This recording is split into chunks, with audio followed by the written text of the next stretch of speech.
This is the Debunking Economics Podcast with Steve Keen and Phil Dobbie. The Archives. Episode 59. Will cheaper energy drive growth? Welcome to the Debunking Economics Podcast with Professor Steve Keen. I'm Phil Dobbie, and today we look at the importance of cost-effective energy in the growth of an economy. In June this year, President Trump spoke of a new energy policy. In fact, many of the moves he's made on this have been unpopular with many people, but his motivation has been to make energy more abundant. That's why he supposedly withdrew from the Paris Climate Accord. That's why he rescinded Obama's Clean Power Bill, energy at all costs. That's why he wants Canada to push ahead with the Keystone XL pipeline. So is he right on this, that the key to growth is more energy? I mean, Steve, you've said the availability of energy is the driver for growth. So presumably that means more energy that a country produces, the better off the people are and the bigger the opportunity. So is Trump right on this?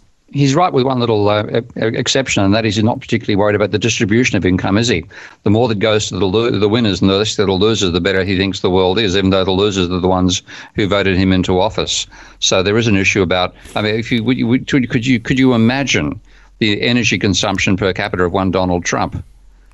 I mean, I'm talking about what his footprint is. That's right. Well, about half of Washington, probably. Yeah, something close to that. So we've got an enormous maldistribution in terms of how much access we get to energy.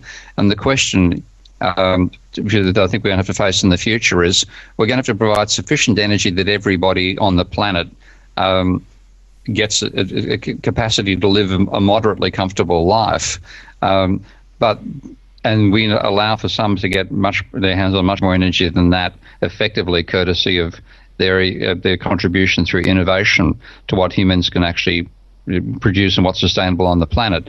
But there's a limit, and with the extent to which the financial sector has amplified the gains for Ponzi merchants, I won't accuse Trump of being a Ponzi merchant because I don't like lawsuits. But those sorts of personalities get an enormous amount of the energy of the planet. And the inequality of that, as Piketty has shown himself, has grown dramatically in the last 20 or 30 years. So we've got more inequality in the distribution than is necessary to give a well-functioning system, because the best functioning in terms of GDP growth and overall per capita incomes was back in the 50s and 60s, when we didn't have mega fortunes like that Trump has made his name for.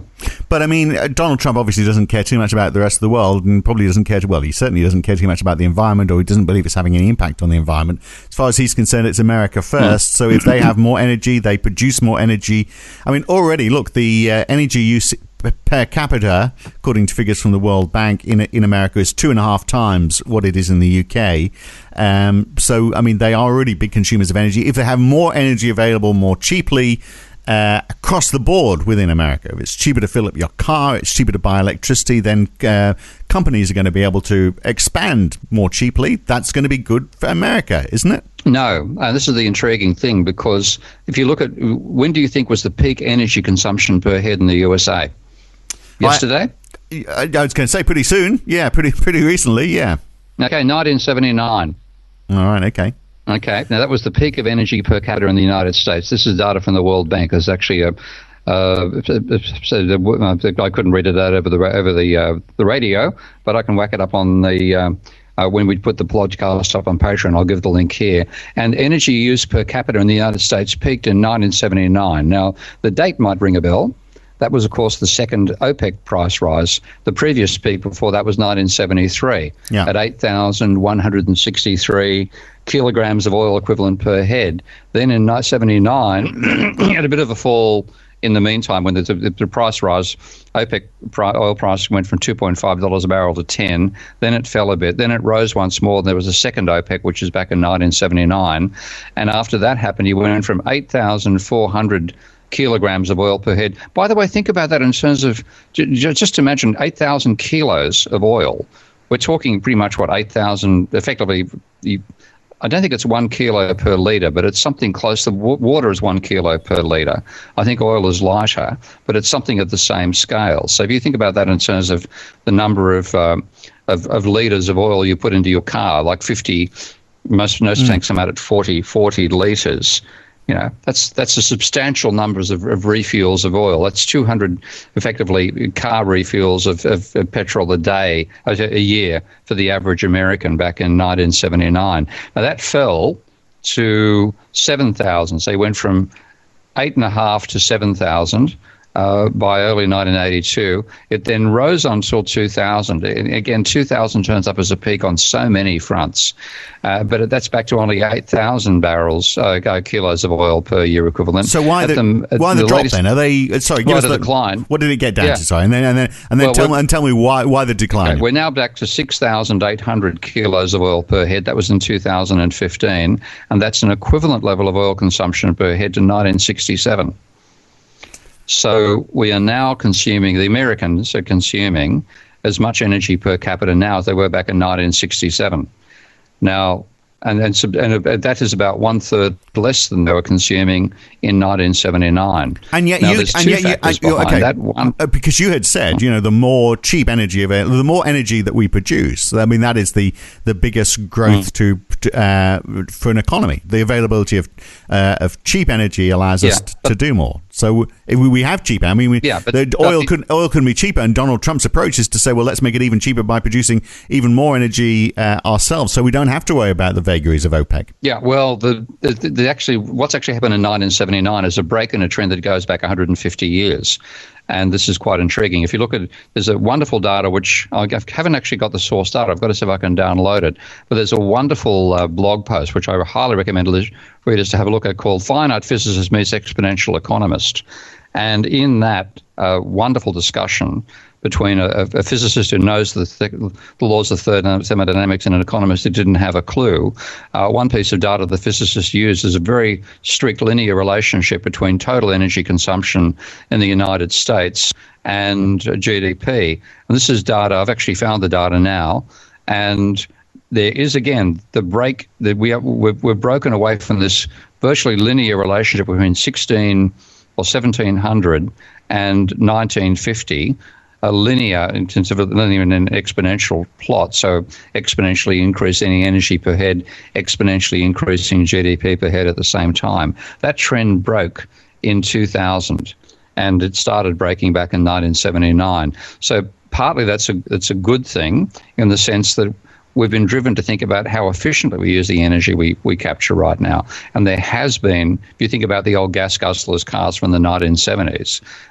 you don't advertise.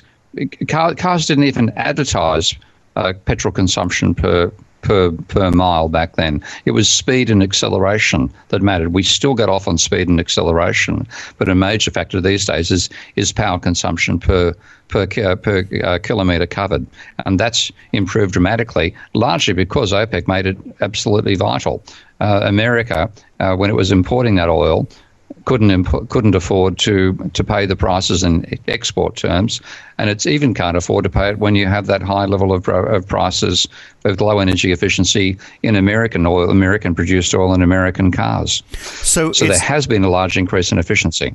Right. So that correlation between growth and energy availability has weakened. Then you still need energy, obviously. Yeah. But we're doing more. we're doing more with it. Yeah, but the other side of it is that as well as oil consumption per head peaking in 1979, when you adjust for inflation, that's also when the working class in America's per capita income also peaked. So we've had an increase in efficiency since then, and 8,400 kilos of oil then gives you the same level of income as 6,800 kilos of oil per year do now. But that decline in energy consumption has been matched by a stagnation in the per capita income of American workers, the American working class, and that is a serious social issue, which we're seeing, of course, in the very fact that Trump got elected this time around. Right. But Trump's answer is more energy. He said, here's a quote from him: "We've got near limitless supplies of energy in our country." He said, powered by new innovation and technology, we are on the cusp of a true energy revolution. He obviously thinks the answer to all the problems that that you're describing there, the people out of work, is if we had more energy, more people would be employed in the energy industry. But presumably, he's also saying there'll be the spin-off benefits of industries which rely on energy for growth. Yeah, but again, the type of energy he's talking about is back into coal once more, and that's the dangerous thing. Coal, I think the coal reserves we have on the planet are sufficient to handle current level of consumption growing at about 3% per year for 300 years. Right. So, but somebody once said the Stone Age didn't end because of a lack of stones. The Coal Age is not going to end because of a lack of coal. We simply can't afford to burn that much stuff. Yeah, absolutely. I mean, and he is, obviously. He said in this same talk back in June, we've got 100 years of natural gas. We've got more than 250 years worth of clean, beautiful coal. He's obviously been talking to Tony Abbott. But if we ignore the environmental impacts for a moment, I mean, if he was looking at alternate forms of energy that was made available more cheaply, is that going to drive more growth for the U.S. economy? It is. It can. The main restrictions the American economy faces are not energy-based. If we believe it's like the global warming issue, are not energy-based. They're financial. And this is what's not being tackled at all, of course. It's true that if you say, okay, if we can increase energy per capita, then we're going to effectively increase living standards, because in a fundamental sense, GDP is useful work, and useful work is done by turning available energy and turning into useful energy, useful work. So yes, that increases per capita living standards, and that's why we're so much better off than people from 200 years ago. But you're not going to get that growth in the capacity to turn that energy into useful work if you have a financial system which won't finance the investments in the first place. Right. And this is the real trap, I think, where his focus, Trump's focus as usual, is a distraction from the real issue. But I mean, governments could do that, couldn't they? Governments could say, well, look, the most important thing we need to do is make more energy, cheaper energy available worldwide. We want it to be, not even worldwide, within our own country, because we think it's going to drive growth. Look at what the Chinese are doing, obviously, in terms of building infrastructure, and which is such as fast rail, which is very energy dependent. If governments have this ability to create money or issue bonds, then wouldn't the most sensible thing for them to do with those bonds is use it to invest in energy production, if energy production is going to multiply the growth of the economy? Well, that's a major focus of the DiEM25 movement, the Democracy in Europe 25 movement that Yanis Varoufakis started. Use the state's capacity to create money to invest in green technology and hasten the move from carbon-based energy production to non-carbon based. So that is feasible. But again, I'm skeptical about the extent to which we'll actually do that. The ideas are there; they can work, and certainly government funding has been a large part of why China's been successful. In fact, a large part of the reason why photovoltaic technology has worked extremely successfully in China. So China's making a very large move now from coal-based energy to photovoltaic energy, is because the New South Wales government didn't provide the backing to enable the advances being made at the University of New South Wales by, I think his name's Green. I can't think of it. I've forgotten the actual professor there, but one of his main students was a Chinese student who went back to China, took the same technology over there, and with huge state backing has now become one of the world's most successful capitalists on the basis of energy production from photovoltaic cells, which are generating about a 30% efficiency, which he developed in New South Wales and Australia. So free enterprise-oriented Australia, let's not have government funding, or let's it all happen to the marketplace, lost out to China, which is quite happy to throw government money at something like this, and has created an extremely successful entrepreneurial class producing photovoltaic cells in China using what was originally Australian technology. Right. So I guess we get back, I asked you a question last time about population. Can we have growth without population growth? And the answer is yes. If we're smart, we can. can we have economic growth with no growth in energy consumption? Well, the answer has been, I mean, your point was not until the recent past, but in the recent past, well, that's exactly what we've been doing, isn't it? Yeah. And if you look at some of the technology being spoken about by Musk for bringing in the hyper, what do they call it, hypertube? I think it's what they call it, hypertube. Up to Edinburgh in minutes. Yeah. That a large part of why that's supposed to be successful is reducing the amount of energy needed to move a mass from one point to another. So the work I've just recently done on the idea of an energy-based theory of production talks about the energy, fundamentally sees GDP as useful work. Most of that useful work is done by machines that harness of energy and turned it into useful work. The energy they can harness has gone up dramatically, but there's then the question of how much of that energy is available for the machine to actually turn into useful work, because part of the energy has to be done to maintain the machine itself and to reproduce the machine when it fails. So there's a ratio between available energy, which is called exergy, and the energy that actually goes in. But the other component there is the efficiency with which that energy is used. And my ideal definition of efficiency is, to give an example of moving a mass of 100 kilos from London to Edinburgh, which is what? How far is that? 400k? No, it's about 400 miles. So it's further than that. Okay. The fastest, your maximum, your 1.0 definition for efficiency would be to hit that mass with a force in London that get it moving so that it would cover the distance in 1 hour, and stop it at the other end, so it'd make that change in 1 hour. That's your 1.0 efficiency. Now you compare that to what would happen if you drove your car from London to Edinburgh, or if you flew a plane from London to Edinburgh, or if you had a hypertube from London to Edinburgh.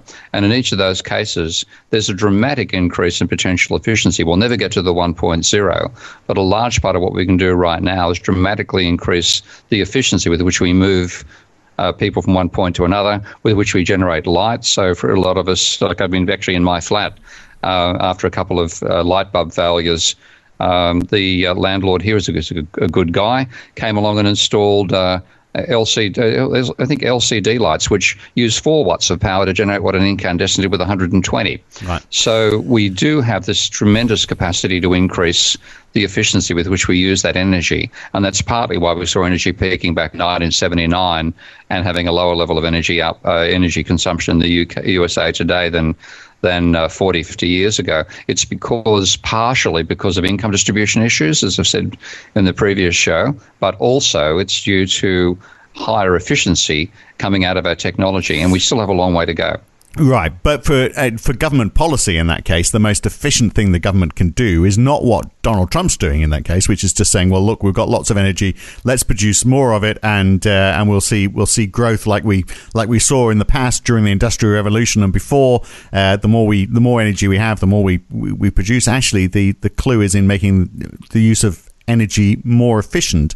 So government should be looking at investing in the sorts of projects that are going to increase that efficiency. Yeah, and that's not exactly on Donald Trump's radar. No. So, nor Tony Abbott, who's the Australian version thereof.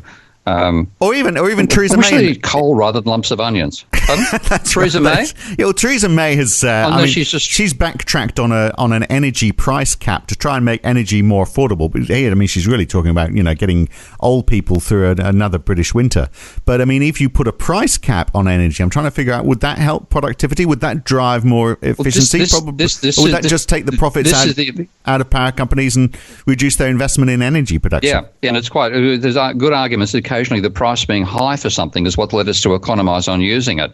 So if you look back at the Industrial Revolution, a very good argument as to why that occurred in the UK rather than occurring in France is the cost of labour was higher in the UK than it was in France by a substantial factor. So the spinning jenny, which replaced one worker per spinning wheel with one worker for 15 spinning jennies, that was a successful innovation in the UK, because despite the fact that they had to go through the cost of designing the jenny and then building individual jennies per worker, that was more productive and cheaper in terms of the cost of the cloth that was produced than it would have been in France, where in fact you wouldn't have broken even with the spinning jenny given the lower cost of labour in France. So in that sense, again, the high cost of oil back in 1979, courtesy of OPEC, was a major spur to developing more energy efficient vehicles. And on the same front, whenever the cost of oil goes up, the level of investment in electric cars also goes up. So trying to put price caps inside there, again, this is a case of not particularly effective government policy. That actually may slow down the extent to which we progress towards developing more energy efficient technology. So, so government policy, it really gets down to, not worrying too much about the price of oil, because that's a transitory thing anyway. We've seen it can be up and down within weeks, and you can try and control supply, but it seems to find its level anyway. That's sort of an irrelevance, isn't it? The path forward, as you're saying, is efficiency, which makes it how we use energy. Perhaps we don't need as much as we're using now. We just need to be able to use it more efficiently, and that's how we're going to have economic growth. And that economic growth is going to be twofold. It's going to be short term for those industries that are developing this new technology, because they're employing more people in pushing forward this new technology, and then obviously in the longer term the ensuing benefits from that. So it gets down to more of an investment in education, doesn't it, than anything else? Well, the innovation, not so much education per se. Again, a good case made in the another one of my favourite documents, the Index of Economic Complexity, is that having more people having done more even general science degrees won't necessarily increase your capacity to produce shoes. You need the actual technical skills as well. And so it isn't just education. It's developing the technology and the skills that go with it to manage more efficient production systems. So if you look at, again, my favorite technologist is always Elon Musk, and his latest thing is called the Boring Company. He apparently has worked out a faster way of boring holes through solid earth so that you can have hypertubes between cities, as we're seeing. You're talking about building between New York and Washington right now.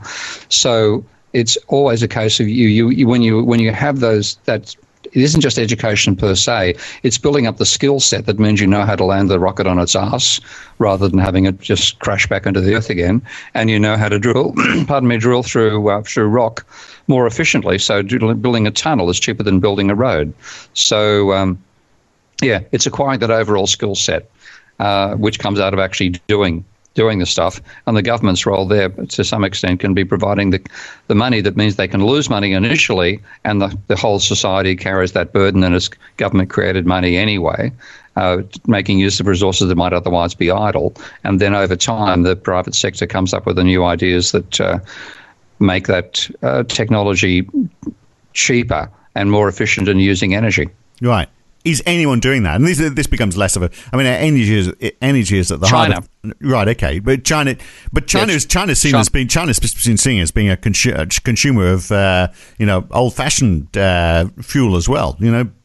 Big reliance on steel, steel production, big reliance on coal. Yeah, people actually asked. There's actually somebody on Twitter saying, "I bring back any back from China." My last trip to China, because I went to China last in 2015, I think, and I was just back again there in July of this year, giving a seminar in northern China. But I went through Beijing on the way, and this is just anecdotal, and it might have been a good day, but I thought the level of pollution seemed to be substantially down on what it was just 2 years ago.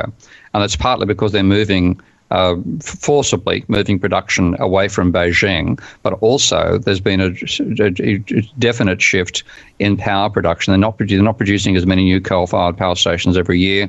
They're putting converters on factories where they used to let them get away without having the converters, and they're pushing towards large-scale solar. So again, in that sense, I think the country which is probably doing the most rapid transition from coal, even though it's heavily dependent upon coal, the most rapid transition from coal to renewable energy sources may well be China. And do you think, even if we didn't look at renewable energy, which obviously we should, but do you think that because we're seeing less power consumption because we are using energy more efficiently, do you think that is on track to continue for decades to come? I think it's on track, certainly in terms of transportation. We've got a major gain to be made there. In terms of lighting, the gains of now that we have LCD lights, where 4 watts is equivalent to 120 for incandescent. As they pass through, that's a substantial cost in the lighting costs. some elements of how we use energy, again, heating. The trouble with getting heating to be more efficient is the building stock needs to be altered, because it's really the loss of heat through buildings that is the major reason why it's expensive to heat buildings. Then you talk enormous capital costs, but we have 3D printing of housing coming up. So there's a whole range of factors. This is, in that sense, it's quite a fascinating time in human history, because at the same time as facing enormous and potentially species-threatening pressures from the impact of using too much energy on the biosphere, we're also developing the technology at the same time that's going in the opposite direction. I still remain a pessimist on what I think is going to happen in terms of an energy crunch for the planet. I think we're going to have the crunch before we go in the opposite direction.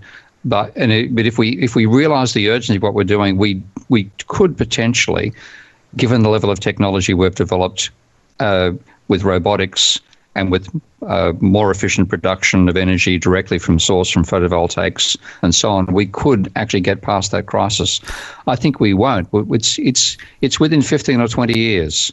If you could just hold off on the pollution for 20 years and get to the technology in 20 years' time, I think we'd sail through this outer crisis. But of course, you can't manipulate time like that.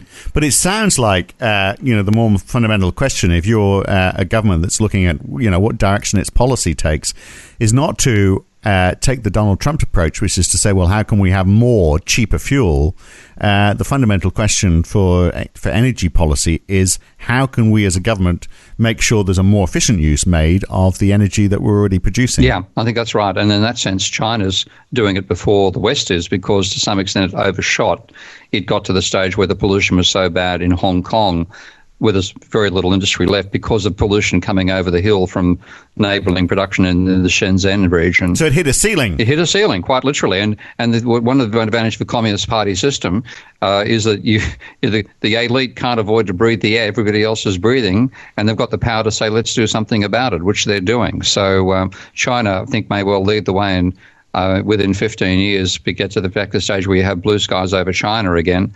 Because they would have made that shift and focused on efficiency and moving away from carbon-based energy sources faster than the West is going to do. So in the West, I mean, it's seen as being so Donald Trump obviously is talking about, prohibitive measures like those that, he saw Obama introducing, but some of those might be necessary to drive this innovation, do you think? So, for example, if we say, well, yeah, cars can't drive in London at all now, unless they're purely electric cars. And many people would say, well, that's very restrictive. It's bad for the economy because it stops people moving around, but actually, ultimately, could be the answer. Yeah, and often this is one of the ways. I'm a great critic of regulations, for the sake of bureaucracy, as you know. I've seen too much of that in the university sector. But often a set of standards of that nature actually push the innovation in the first place, and that's what we should be looking at, rather than simply saying let's produce more of the coal we've currently got. So the fundamental question we started with is, do we need more energy to drive growth? And the answer is no, we don't. We just need to make better use of the energy that we have. And to an extent that's already happening. We just need to speed it up. For the next 20 or 30 years, if we're going to go and continue and growing per capita after that, then I think when we start reaching the limits of efficiency, then more energy per head to have more growth. But the thing is, if we distribute the level of energy we've got per capita right now more fairly, in a way that doesn't stifle the capitalist tendency towards innovation, I think we've reached a reasonable standard of living now that we could share comfortably on the planet. And that might be a large part in stopping some of the population, as we spoke about in the previous show as well. But will it happen with Donald Trump in charge? I'm not holding my breath.